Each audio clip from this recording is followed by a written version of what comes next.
Hello, and welcome to the Wallace Branch Library Black History Moment and Craft Class. My name is Sandra, and today's Black History Moment is Wallace Branch Library Dedicated. This story comes from the Weekly Review, Friday, April the 25th, 1958, editorial. Wallace Branch Library Dedicated. The dedication of the new Wallace Branch Library last Sunday was indeed a significant event in the literary life of the citizen of Augusta. It is our firm belief that every citizen is conscious of the vital need of this new modern library and the contribution that it will make towards lifting the moral, spiritual, and intellectual standards of our community. In the new library, a dream came true, a vision was converted into a living reality, and a long-standing need was fulfilled. We cannot justly think of the dedication of the new library without thinking of the late Reverend Samuel Butler Wallace, former pastor of Trinity CME Church, who on his sickbed envisioned the need of a library for the colored citizen of this community. Upon his advice, a group of civic-minded community leaders were called together, organized the community forum, which initiated plans for a drive to establish what was known then as the community library. Although Reverend Wallace was not able to meet with the group, he furnished a type of leadership that was an inspiration not only to his immediate family, but to hundreds of other conscientious citizens of both races who were intently interested in the total betterment of the community. The community library was the beginning of what is presently known as Wallace Branch of the Augusta Library, which is one of the finest branch libraries in this part of the country. It is proper and befitting at this time that we make special mention of the family of Reverend Wallace, who worked profusely promoting his idea of a great community need for a library. The Wallace family most certainly deserves special recognition because it was in this family that the idea of a library originated. This family also made many special sacrifices with which the public is not familiar, that the library might grow to be a reservoir of knowledge for which the citizens can drink.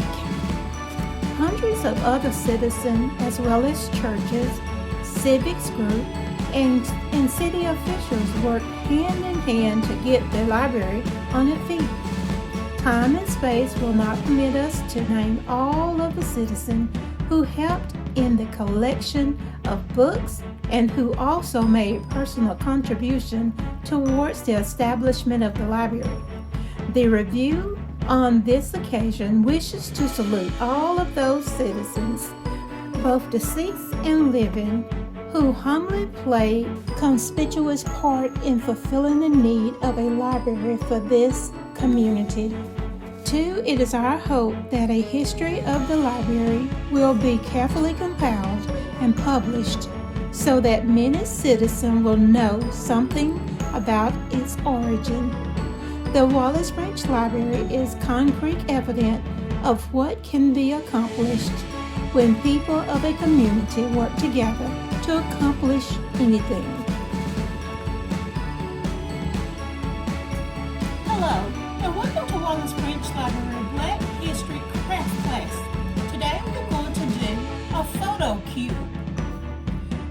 I got this idea off YouTube, and this is what it looks like.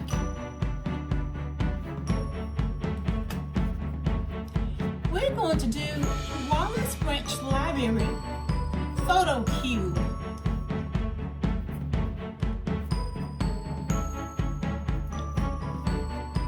Let's get started. I got this cube from the Dollar Tree for $1. This exacto knife, it comes from the Dollar Tree as well.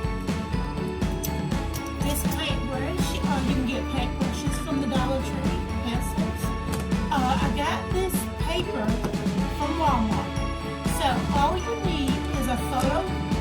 copy of your favorite photos, some crafting glue I got from Joann's, and you can get from Walmart, and Dollar Tree also has some, or you can use some Mod Podge. So all you'll need to do this craft is a cube from the Dollar Tree, exacto knife, paintbrush, pencil, copies of your photos, and some crafting or some ammo glue. If you want to go the extra mile and seal your pictures in, you can use some triple fix to seal your picture in, or you can use some clear contact paper to put over the top of them to keep your pictures from getting destroyed. So let's get started with this class. Let's get started. My picture down, my cube down on my picture, and I take my exacto knife and I just cut around the picture.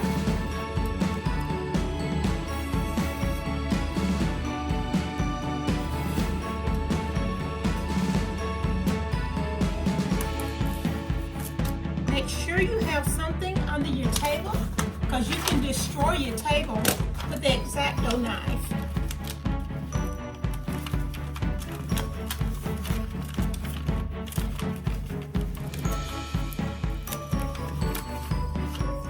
Once you take your picture off, you can paint your cube with some glue. I put some glue down on the table, or you can just put it straight on the block.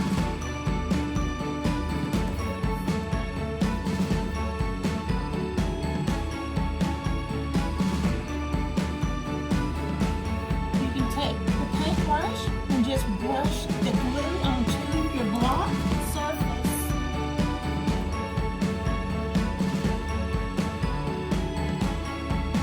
You can still use these for the puzzle if you decide to cut the little lines into it. You can still do the puzzle and make it into a puzzle, but I just use mine for photo cube. And then you just set the picture down on top of your glue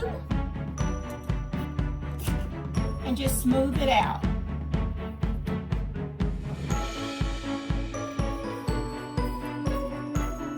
Now, if the picture does not set exactly on your cube, you can take a fingernail file and just rub on the edges, and that'll even your picture up for you.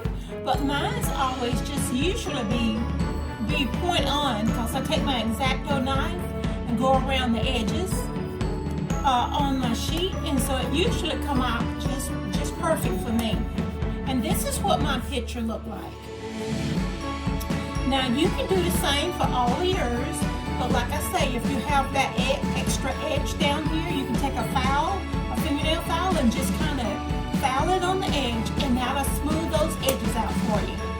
And then after your picture dries, you can put another layer of glue over the top, or some triple thick glaze over the top, or you can get some clear contact paper and put over the top, and that'll keep it protected.